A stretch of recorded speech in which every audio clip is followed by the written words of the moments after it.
Hi, welcome back to Joe Blogs. In today's episode, I want to provide you with an update as to what's happening in the economy in Argentina. Now, if you've been following the channel, you'll know that over the past few years, Argentina has been in a state of complete turmoil and inflation has been rampant.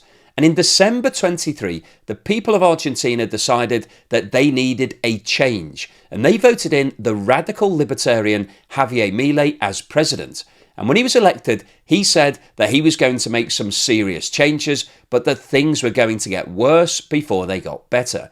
And true to his word, over the past few months, things have been getting worse. However, we've now seen the inflation figures for May, and inflation has fallen for the first time in over 12 months.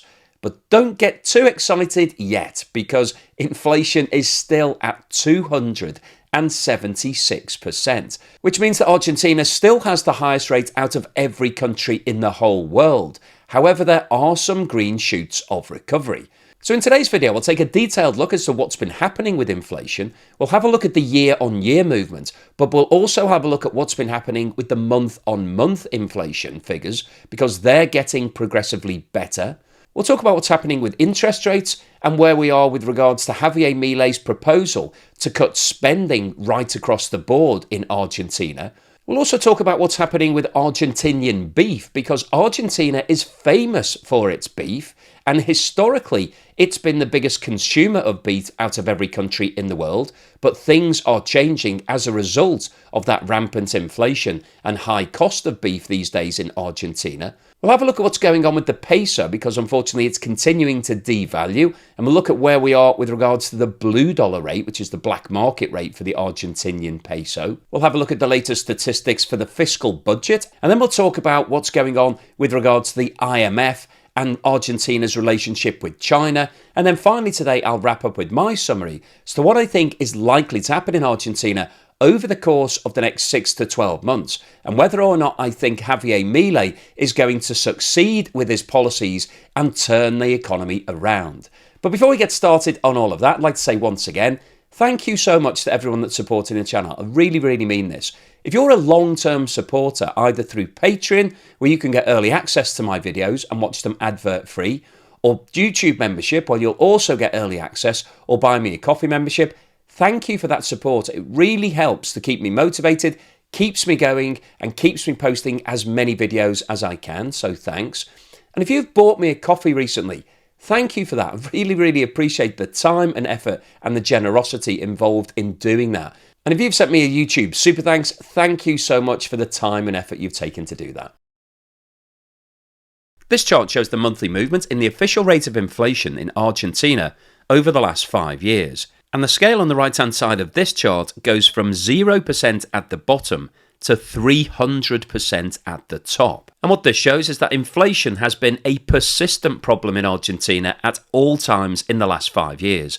5 years ago, in June 2019, the official rate of inflation was 55.8%. Inflation remained above 50% for the rest of 2019, and during the COVID pandemic in 2020, the lowest point that inflation got to was 35.8% in November. As Argentina came out of the COVID pandemic, inflation started to rise and rose above 50% in June 21. In 2022, inflation started to take off, as it did with many other countries around the world, partly as a result of Russia's invasion of Ukraine, which increased commodity prices. It rose above 60% in May 22, and by the end of the year, it had hit 94.8%.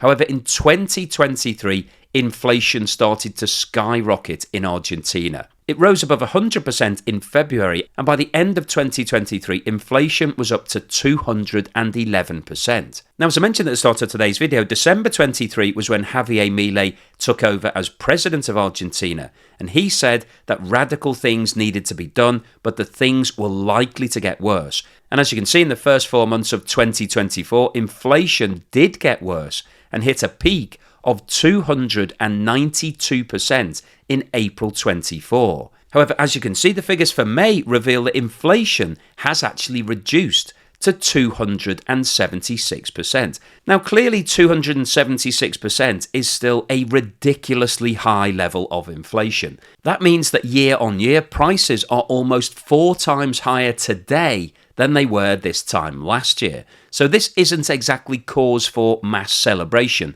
across Argentina. But to give us a better feel as to what's happening with the momentum, let's have a look at what's been happening with the month-on-month movement in inflation. This chart shows the month-on-month movement in inflation in Argentina. Now, standard practice when we talk about inflation is to compare it year on year. So the 276% that we've just talked about compares the prices today with the prices this time last year. However, the month-on-month movement looks at what the change has been compared to this time last month. And the reason that we look at this metric is that it gives us a good indicator as to what's happening with regards to the momentum. Are prices accelerating or are they rapidly slowing down? And what we can see from this chart is that over the past 5 years, not surprisingly, Argentina has suffered from high levels of month-on-month inflation. And if we focus in and have a look at what happened in 2023, which was when inflation really started to take off. In January 23, inflation increased by 6% against the figures for December 22. So in 1 month, there was 6% inflation. Now, when we talk about high levels of inflation for the West, 6% would be deemed to be high, but that would be a year-on-year comparison. That's not month-on-month. When we're talking about the monthly movement, we are talking about prices increasing 6% in 30 days. That is an incredibly fast rate of increase. But as you can see, in 2023, a monthly movement of 6% was actually the lowest that Argentina saw. In August 23, the month-on-month movement was 12%, and by December, the month-on-month increase had got up to 25.5%. So that means that prices rose by almost 26% in a 30-day period. Now, if you think about that in terms of your income might be rising by 2 or 3 or 4% per year, but prices in Argentina were going up 25% per month. Now, if we look at what's happened in 2024, there has been a remarkable slowdown. By January, the month-on-month movement was 20%. By February, it was down to 13%. It was 11% in March, 9% in April, and in May 24, the month-on-month movement has reduced to 4.2%.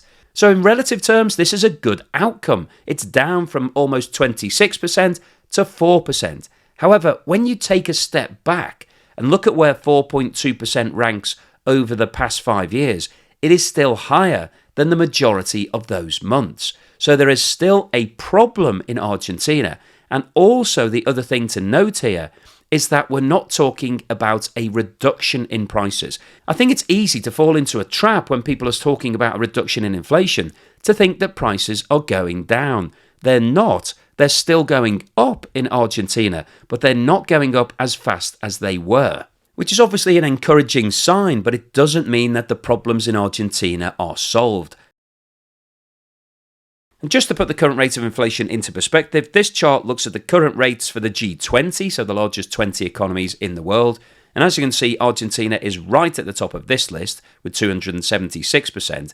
And in fact, the only other economy with inflation in double digits is Turkey, where it's running at 75%, and Turkey is in a state of crisis as well. And the next highest rate of inflation in the G20 is Russia with 8.3%. And this table compares Argentina's inflation with every country in the world, and you can see that only one other country currently has inflation above 100%, and that's Syria, which has been a war-torn country for a long period of time. Turkey ranks globally at number 3, followed by Venezuela, where inflation is just under 65%, and Zimbabwe, where inflation is 57.5%. So this really puts into perspective the problems that Argentina have right now, and the fact that it's still seeing month-on-month increases in prices means that inflation is unlikely to come down below 100% at any time in the near future.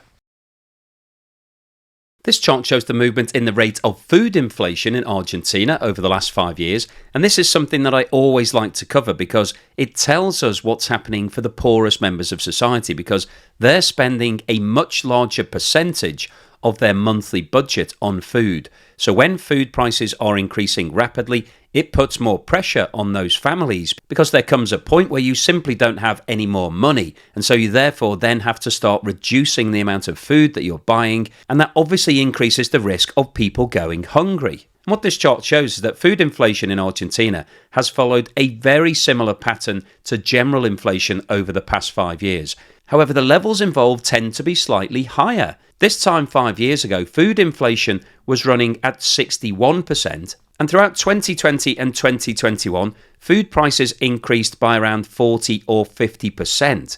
However, in 2022, they really started to take off, and by the end of the year, food prices were up by 98%. By May 23, the year-on-year movement was 118%.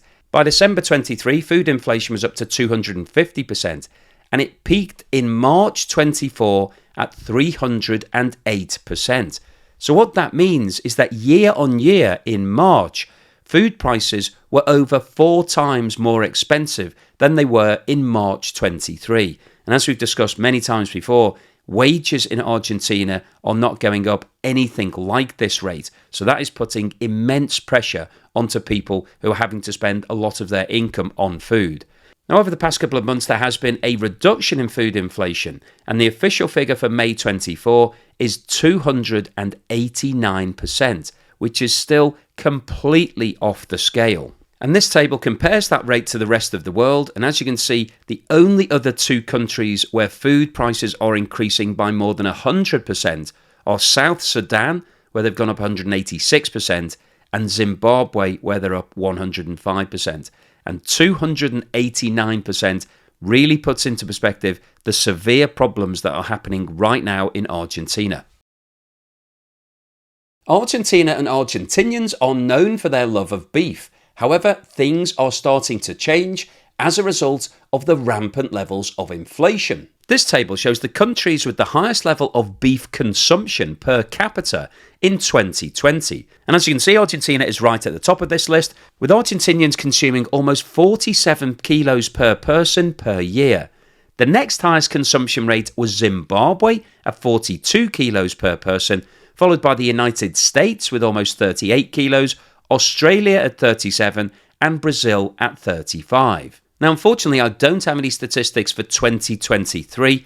However, things are starting to change radically in Argentina. At this butcher shop in Buenos Aires, workers slice a cut of beef, something that's becoming increasingly rare. In beef-loving Argentina, people are eating less beef than ever. Consumption is down almost 16% this year so far. Triple-digit inflation and a recession are forcing Argentines to tighten their belts. Data show they are eating around 97 pounds of beef a year. That's down from the more than 114 pounds last year, and over 220 pounds people ate in the 1950s. Butcher shop owner Gerardo Thompson has noticed the shift. People keep coming. The issue is that they consume less. There are people who turn to other products. It is a permanent search for prices. People look for what's more convenient and best for their pockets. Argentines are facing tough austerity measures from Libertarian President Javier Milei. The economy is stalled and inflation has skyrocketed nearly 300%. Beyond the butcher shop, families are also reducing consumption of staples like milk and vegetables. Poverty is up, more people are homeless in major cities, and lines have grown at soup kitchens. There has also been a longer-term shift towards other meats like pork and chicken, or cheaper staples like pasta. Miguel Schiaretti, president of the local meat chamber, says it all comes down to price. Today you can buy a full chicken for 2,000 pesos or 2,100 pesos per kilo. Pork can be bought between 3,000 and 4,000 pesos per kilo. The cheapest beef cut is around 5,000 or 5,500 pesos per kilo. People decide depending on their purchasing power, and their purchasing power is weakening month by month. This chart shows the movement in the official interest rate in Argentina over the last 3 years. And the reason that we're looking at interest rates is that usually there is a close correlation between what's happening with interest rates and inflation. As we've discussed many times before, the traditional theory says that when inflation is high, you need to increase interest rates because that discourages people and companies from taking on new debt because it increases the cost of borrowing.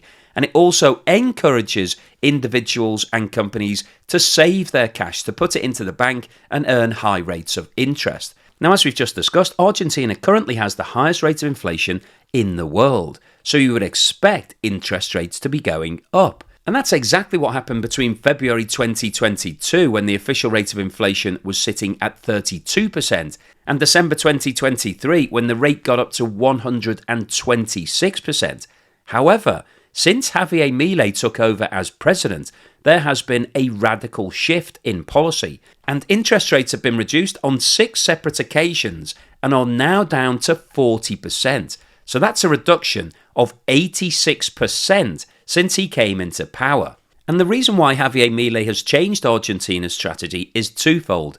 Firstly, it clearly wasn't working because, as we just discussed, between February 22 and December 23, there were numerous interest rate increases up to an astronomical level of 126%. So it was proven not to be working. But secondly, the reason why Javier Milei has done this is because there is a complete disconnect in Argentina right now between what's happening with inflation and interest rates.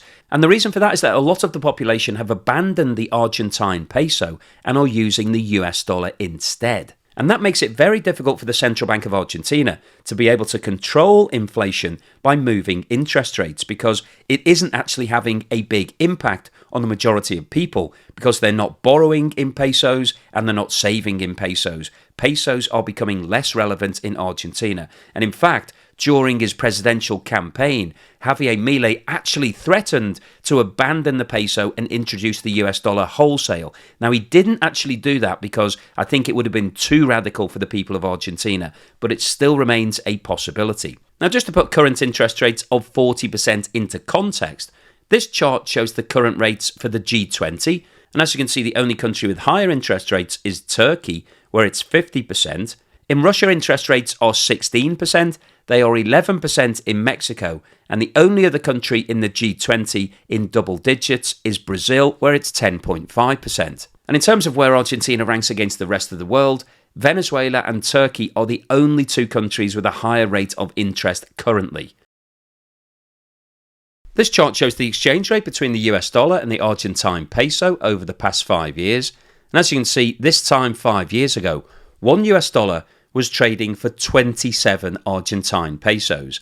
However, today the official exchange rate is $1 for 905 Argentine pesos, which means that the Argentine peso today is worth 33 times less than it was 5 years ago. Now, once again here, you can see the radical influence that Javier Milei has had on the value of the peso, because in December 23, the peso was devalued from the official exchange rate of 350 to 1 US dollar to around 800 to 1 US dollar. And this looks quite a radical move. However, the reason that Javier Milei did that is because the official exchange rate did not reflect reality. The real exchange rate for the Argentine peso was reflected by the black market, or what's known as the blue dollar rate in Argentina. And this chart shows the movement in the blue dollar exchange rate in Argentina. And as you can see, the black market rate at the moment is around $1 to 1,270 Argentine pesos, which is significantly worse than the official rate of 905. And what this tells us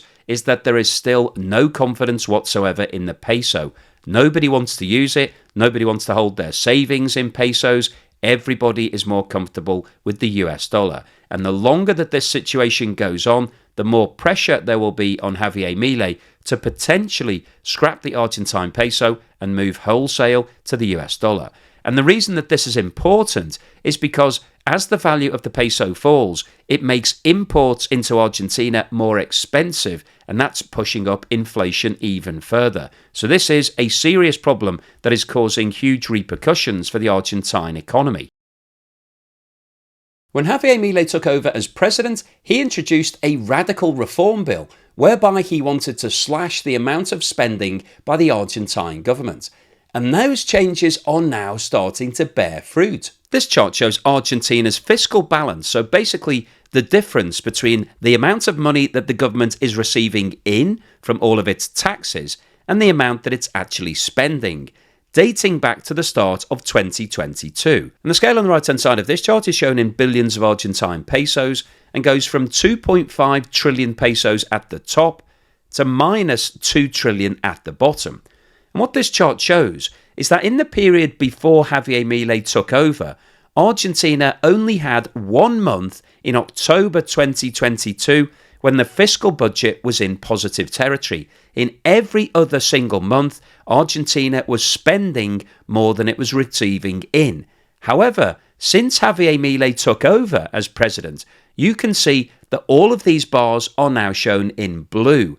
Every single month has been in positive territory. Argentina is now spending less than it's receiving in. And in May 2024, the fiscal balance was the best it has been at any time in the last 2 years. So what this tells us is that the radical reforms that Javier Milei is introducing are reducing the amount of spending, and therefore Argentina is moving to the point where it can become self-sufficient, where it can actually live off the amount of capital that it's got to play with. But the problem, obviously, is that this doesn't solve all of the other issues, such as inflation. In terms of increasing the amount of capital that Argentina has to play with, Javier Milei has been focusing on the IMF and also its relationship with countries like China. Recently, the IMF announced that it had extended the amount of debt facilities that it's giving to Argentina to $44 billion. And this means that Argentina is by far the largest borrower out of every country in the whole of the world. The next largest is Egypt, that I talked about in a recent video. And the IMF have now confirmed that they're ready to release another $800 million of the new facility to Argentina. They are happy with the progress that Javier Milei is making. So he's on the right track. And the IMF believes that if he carries on doing what he's doing, then the country could move towards being self-sufficient at some point. Not in the near future, but at some point down the track. And alongside the money that Argentina is receiving from the IMF, it's also been announced that it's now extended a swap facility that it put into place with China of $5 billion. And this gives access to more currency, which means that Argentina can continue purchasing things like fuel and food that it needs to import to keep the economy going. Now, both of these initiatives are positive signs, and Javier Milei needs to keep striking more deals like this to keep cash coming into Argentina so that he can start on his rebuilding program. So what's the summary and conclusion today? Well, I wanted to post this video because I think what's happening right now in Argentina is absolutely fascinating. Over the past few years, the economy has gone to rack and ruin. We've seen inflation becoming rampant, going above 300%, and the value of the Argentine peso has crashed. It's almost worthless. And as a result of that, people in Argentina don't want to use it. Everybody is much more comfortable with the US dollar. Now, Javier Milei came onto the presidential election campaign in a blaze of glory. He had all of these radical ideas, and initially he wasn't taken seriously. He was seen as a far-right extremist that nobody really wanted to get involved with. However, as things started to get worse and he started to get more profile, the people of Argentina decided that it was time for a change. They wanted to do something that could potentially put Argentina back on the economic map. So he was voted into power in December, and as I said right at the start of today's video, his initial speech said things are likely to get worse before they get better. And over the past few months, we have seen that happening. We saw inflation continuing to rise, and the people of Argentina have been struggling to be able to buy enough food. However, as we've seen in today's video, there are some green shoots of recovery.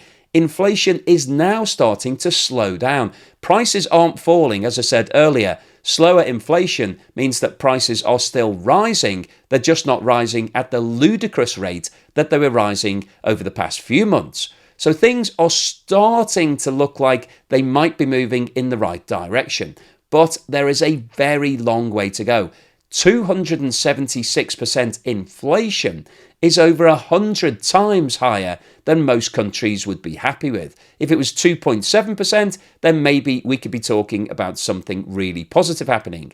But it needs to come down below 200%, it needs to come down below 100%, it needs to come down below 50% and 40 and 30 and 20% before Argentina is going to get to the point where things become more manageable. So Javier Milei still has a massive task on his hands. But what he's doing is putting the building blocks in place to try to get things back on track. So he's reduced interest rates. He's acknowledged that there is no longer a link between the official rate of interest and inflation. So raising interest rates doesn't do anything at all. All it does is push people further away from using the peso. So he's trying to regain control of the economy. He's bringing interest rates back down, and he's doing things like cutting the amount of spending that the government has been getting involved with. Historically, the government was a waste of cash. There were tons of departments that he decided that didn't need to exist. If you saw the video that I posted a few months ago, he had all these post-it notes stuck to a window, and he was basically throwing them all on the floor saying, yep, I'm going to throw that department in the bin, that department in the bin. That's exactly what he's been doing. So there are some really encouraging signs. However, Argentina really needs to boost its economy. It needs to get its industry going again. It needs to start generating some profit and sustainable businesses in order to get back to the situation that it wants to be in. So there is still a mountain to climb from Javier Milei's perspective. However, as we've seen in today's video, there are some encouraging signs. It looks like what he's doing is starting to work, but we need to see more of this happening over the next 6 to 12 months. But as it stands right now, the economy is still in a dire situation. The people in Argentina are struggling to be able to buy enough food. As we saw from the earlier video, they can't buy as much beef as they used to, and those things are changing in Argentina. People are having to change their diets and their lifestyles because they can't afford to do what they used to do. But things are definitely moving in the right direction. There are green shoots of recovery, and I'll keep you posted as to how things go over the next 6 to 12 months. So hopefully you've enjoyed today's video, you found it useful, informative and thought-provoking. If you've liked what I've said, then please give me a thumbs up. Thank you for watching this video all the way through to the end, and here's something to put a smile on your face.